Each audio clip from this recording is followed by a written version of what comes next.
They tried to handcuff me on my own porch without asking my name, without explaining a charge, without presenting a warrant, and without realizing that the authority they were pretending to represent was standing right in front of them. HOA Karen stood 3 steps back on the sidewalk with her arms folded, watching like this was a show she'd rehearsed, her mouth tight with satisfaction as the metal clicked shut around my wrists. The uniforms were wrong, not in a way most people would notice, but wrong in the way that tells you someone learned procedure from watching instead of doing. The badges were shiny, the posture stiff, the confidence borrowed, and the script sounded official enough to scare anyone who didn't know better. They said I was being detained for repeated violations, failure to comply, and obstruction of HOA enforcement, as if stacking words together could turn nonsense into law. I didn't resist, because resistance would have let them retreat later, and I needed them committed, exposed, and fully confident in what they were doing. My neighbors had already started watching, curtains shifting, phones lifting, the street quiet in that tense way where everyone senses something is wrong, but doesn't know who's allowed to stop it. HOA Karen made sure to speak loudly enough for the block to hear, emphasizing the word arrest, like she'd been waiting weeks to say it out loud. She told me this was what happens when people think rules don't apply to them, her voice sharp with practiced righteousness.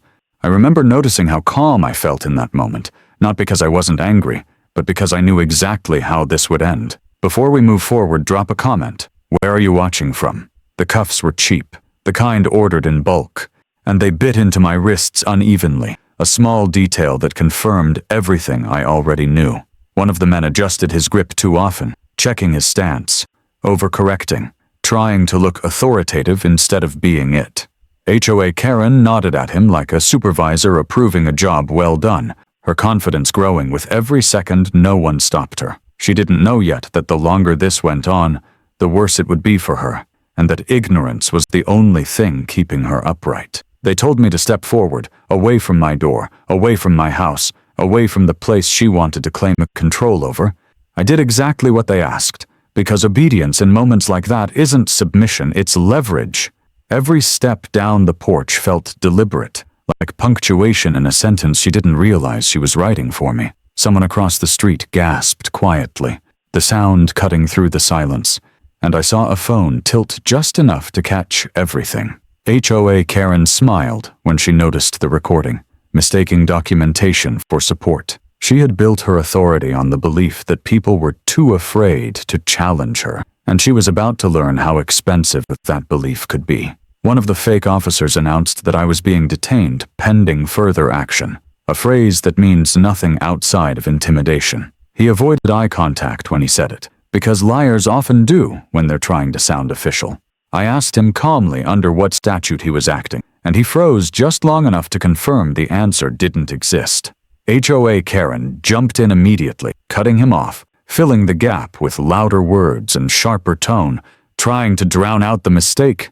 She told me this wasn't a discussion, that compliance was mandatory, and that escalation would not end in my favor. That was the moment I knew she believed her own performance completely. The street felt smaller then, like the weight of her confidence was pressing inward, testing who would fold first. I let my shoulders relax, not because I was yielding, but because tension would have tipped my hand too early. The men tightened the cuffs again, unnecessary force meant to remind everyone watching who was in control. HOA Karen watched my reaction closely, hunting for embarrassment, fear, or anger, anything she could feed on later. I gave her nothing. She mistook that for defeat. She leaned forward slightly and told me this would be a lesson for the neighborhood, that rules exist for a reason, and that consequences were part of maintaining order. The irony sat heavy in my chest, not because she was wrong about order, but because she had no idea who enforced it. One of the men radioed something into a device that wasn't connected to anything real, the performance growing more elaborate as the lie deepened. Every second added another layer of exposure, another charge, another mistake she couldn't undo. I glanced toward my front door and thought about how many times I'd stood on porches like this before, only from the other side. I knew the rhythm of moments like these, how confidence spikes before it collapses, how bullies mistake silence for surrender. HOA Karen shifted her weight, already savoring the story she planned to tell later about putting someone in their place. She didn't notice that none of the neighbors were nodding along. They were watching her now. Not me.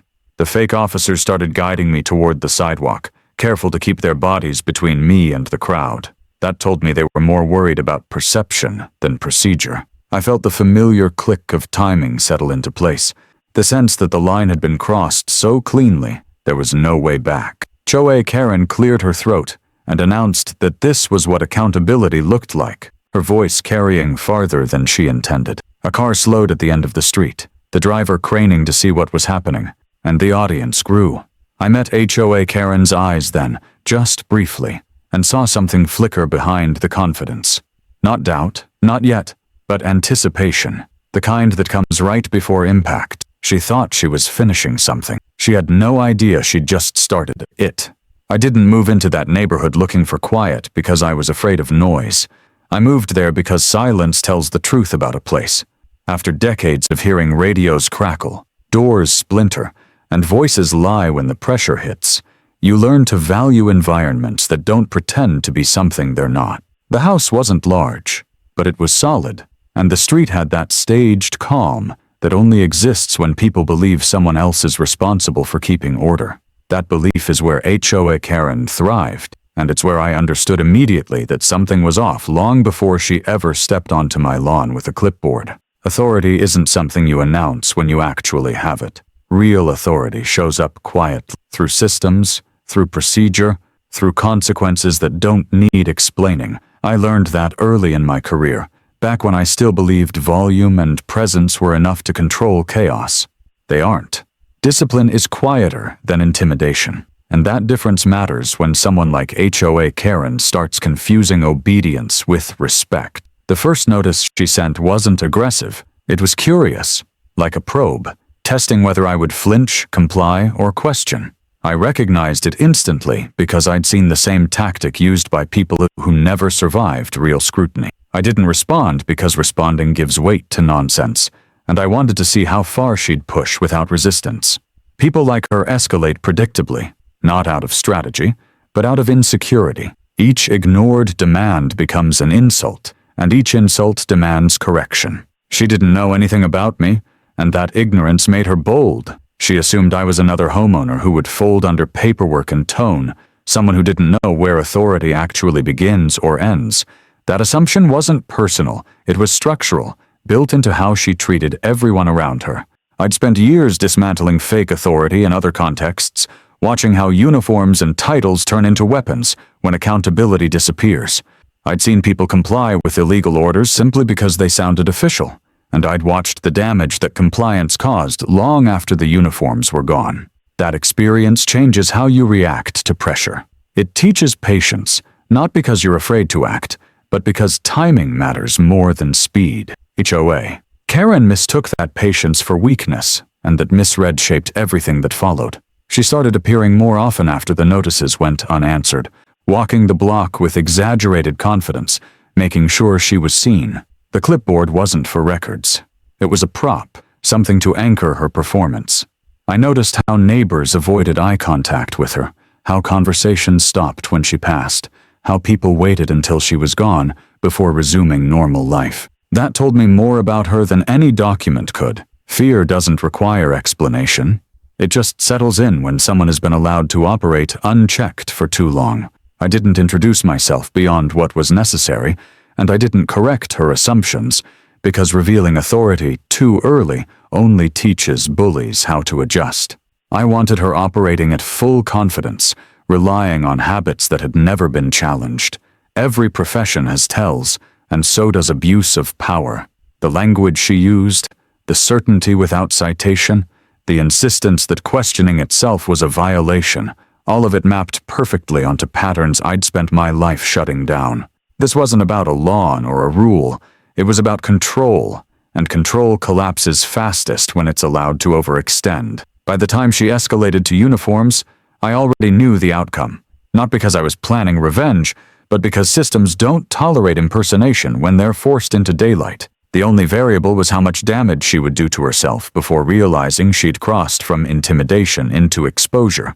She believed authority was something you could wear, borrow, or invent, and she believed that because no one had ever made her prove it. That belief is fragile, and it breaks cleanly when confronted by someone who understands exactly how real authority works, and exactly when to let it speak. When she sent those men to my porch, she thought she was enforcing order. What she was actually doing was documenting her own collapse.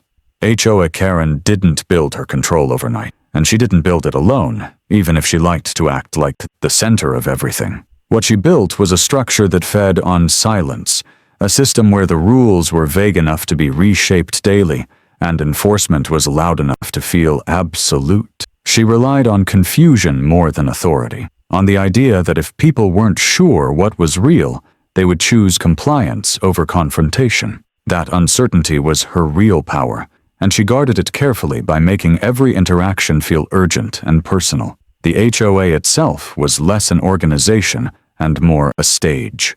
Titles were handed out like costumes, responsibilities blurred intentionally, and procedures changed depending on who was asking. Meetings weren't about consensus, they were about performance, with HOA Karen at the center directing tone and outcome. People who questioned her found themselves singled out later, not directly punished at first, but watched, noted, reminded that they were visible.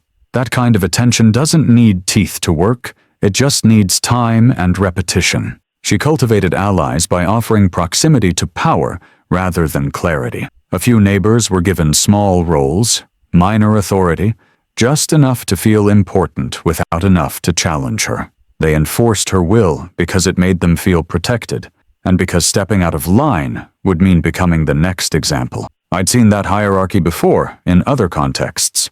The way abuse spreads downward through people who are afraid of losing what little control they've been given. HOA Karen didn't have to threaten them explicitly. The structure did that for her. What made it effective was how she mixed legitimate language with invented consequence. She referenced bylaws without citing them, deadlines without sources, penalties without appeal. Most people don't know how much authority an HOA actually has, and she exploited that gap relentlessly. The few who tried to push back were overwhelmed with paperwork, notices, and social pressure until exhaustion did the rest. She didn't need to win arguments. She just needed people to stop fighting. The uniforms were the natural evolution of that system. When paper stopped working, she moved to spectacle, because spectacle creates fear faster than ink. The fake officers weren't just muscle, they were symbols, designed to trigger obedience before reason had time to catch up. She chose them carefully, people who would follow instructions without asking the wrong questions, people who liked the feeling of control, but didn't understand the weight of real responsibility. That was the pattern everywhere in her operation. Authority without accountability, power without restraint. She justified everything as maintaining order, a phrase she repeated often enough that even she started to believe it. But order without consent isn't order, it's coercion, and coercion always escalates. Each successful intimidation reinforced her belief that she was untouchable, that the system worked because she was the system. That belief made her careless. It made her bold. It made her think she could cross lines that most people instinctively avoid. By the time she stood on my sidewalk watching those cuffs close, she wasn't improvising anymore. She was following a script she'd rehearsed through years of smaller victories. She expected compliance because compliance was all she'd ever known. What she didn't understand was that structures built on fear don't bend when challenged. They shatter. And every layer of her little kingdom was already cracked from the pressure she'd applied herself. The moment the cuffs closed, the situation stopped being about confrontation and became about evidence. I wasn't thinking about anger or embarrassment, because those emotions don't hold up in court, and I'd learned long ago that the strongest cases are built while everyone else is still performing. Every word spoken on that sidewalk mattered. Every instruction given, every false claim of authority added weight to what was already tipping toward exposure. HOA Karen didn't realize that her need to dominate was turning into documentation, and that her confidence was making her sloppy. I listened carefully as the men repeated their lines, noting the inconsistencies, the way they avoided specifics, the way their explanations shifted depending on who asked the question. One said I was being detained, Another said arrested, neither of them able to articulate the legal difference because they didn't know it existed. HOA Karen filled those gaps with volume, stepping in whenever hesitation appeared, correcting them loudly, reinforcing the illusion of legitimacy. It was obvious she'd rehearsed this,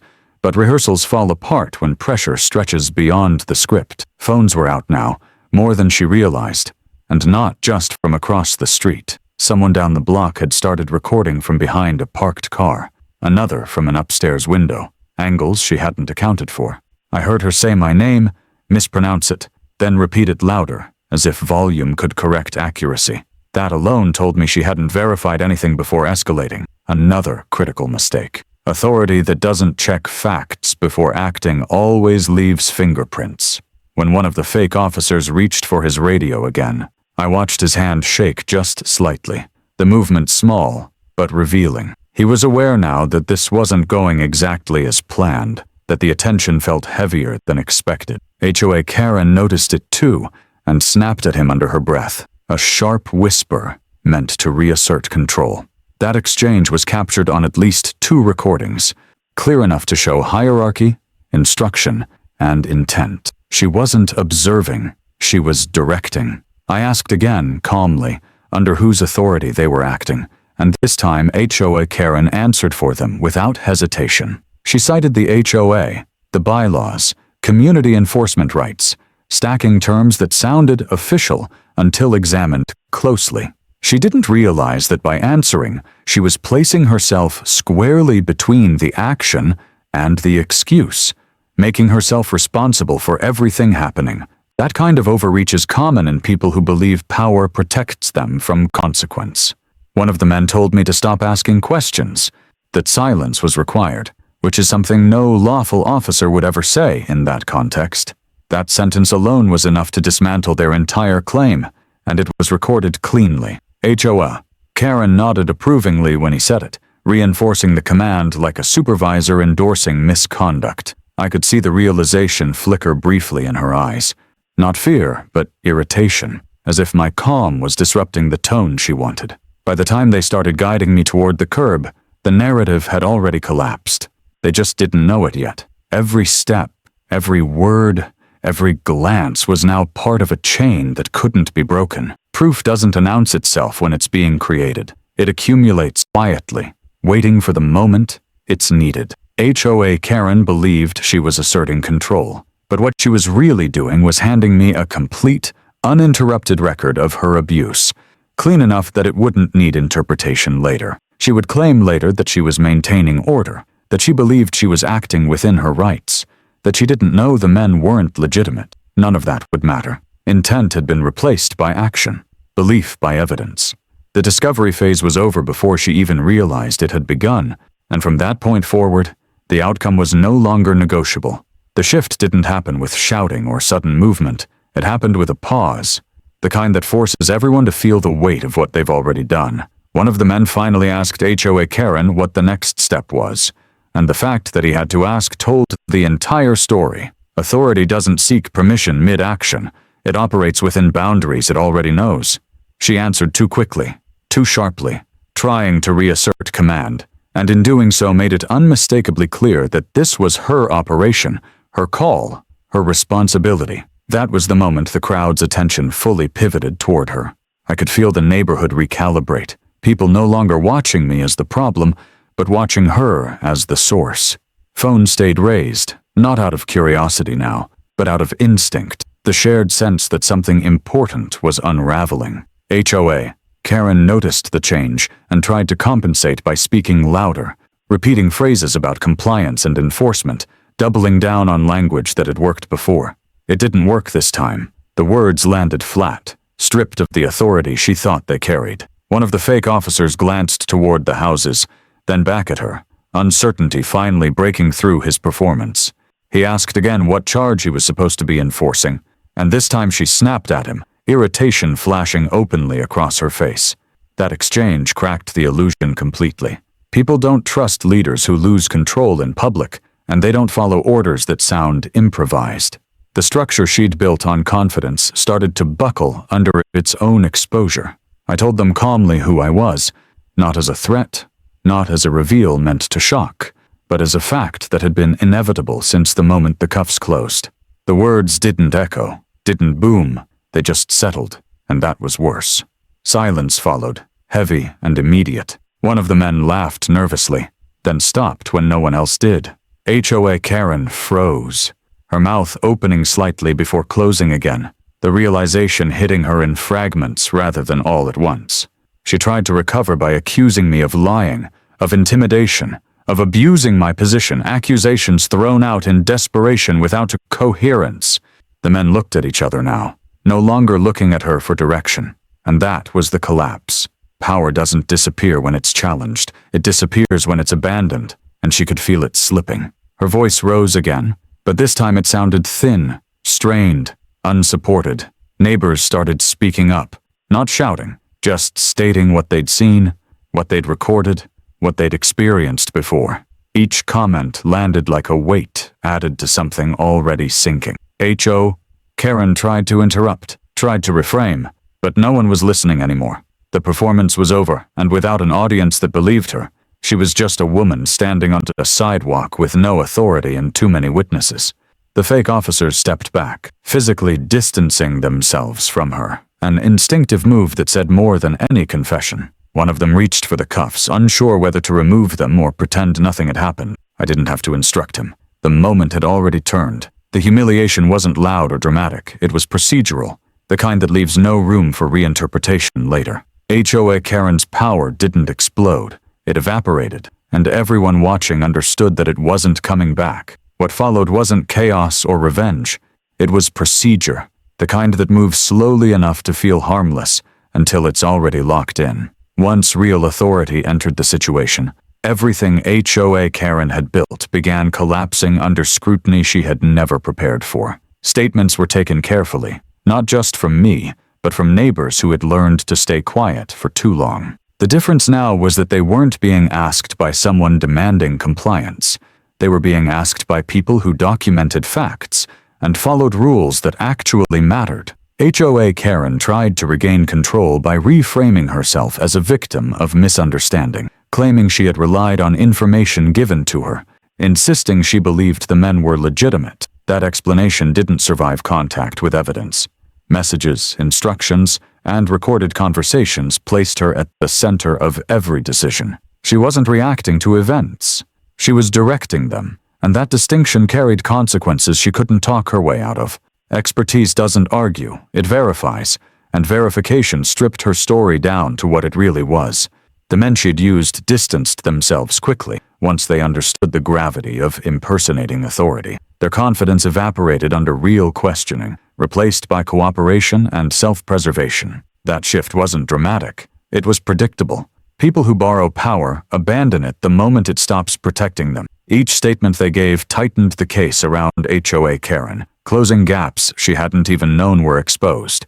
Administrative reviews moved in parallel with legal ones, methodical and unforgiving. The HOA's practices were audited, not just the incident on my porch, but patterns of behavior going back years.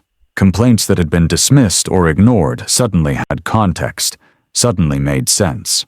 Paper trails she thought were meaningless became timelines of abuse.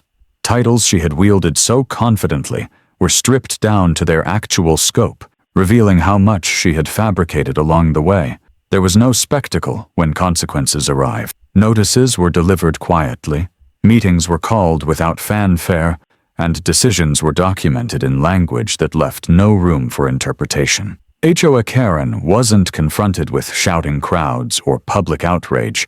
She was confronted with expertise, the kind that doesn't need volume to be devastating. Each ruling reduced her influence further, isolating her from the structure she had relied on to feel powerful. By the time the process reached its conclusion, there was nothing left for her to manage, control, or threaten. The retaliation wasn't personal, it was systemic, carried out by people who understood exactly how to dismantle misuse of power without becoming it. That distinction mattered, because it ensured the outcome couldn't be challenged as bias or vendetta. It was simply the system correcting itself, long overdue and utterly indifferent to her protests. The neighborhood didn't celebrate when it was over, and that was how I knew it was finished for real. There were no gatherings, no speeches, no shared victory laps. Just a gradual return to normal that felt almost unfamiliar at first. People walked their dogs without watching the street. Kids rode bikes without being told to stay close, and conversations happened in driveways without someone checking over their shoulder first. The absence of tension was the only marker that anything had changed, and it was enough. HOA Karen stopped appearing altogether. No clipboard, no pacing, no sudden notices taped to doors. Her name vanished from emails, agendas, and conversations so completely it was as if it had never carried weight at all. That kind of disappearance doesn't come from punishment alone. It comes from exposure, from the moment when authority is proven hollow and everyone sees it at once. Power that relies on fear can't survive daylight, and once hers was gone, nothing replaced it. I didn't correct anyone when they stopped asking me questions, and I didn't explain what happened beyond what was necessary. Real resolution doesn't require narration. It settles quietly when the threat is removed. The house felt like a home again, not a position, not a line to defend. I slept through the night without listening for movement, without replaying conversations, without preparing for the next escalation that never came. There were meetings afterward, procedural ones, dull and unremarkable, the kind that exist to prevent repetition rather than assign blame. Policies were clarified, boundaries written down, authority defined in plain language instead of suggestion. That mattered more than consequences ever could, because it closed the door she'd used to step in so easily. Systems work when they're boring, when no one has room to improvise power.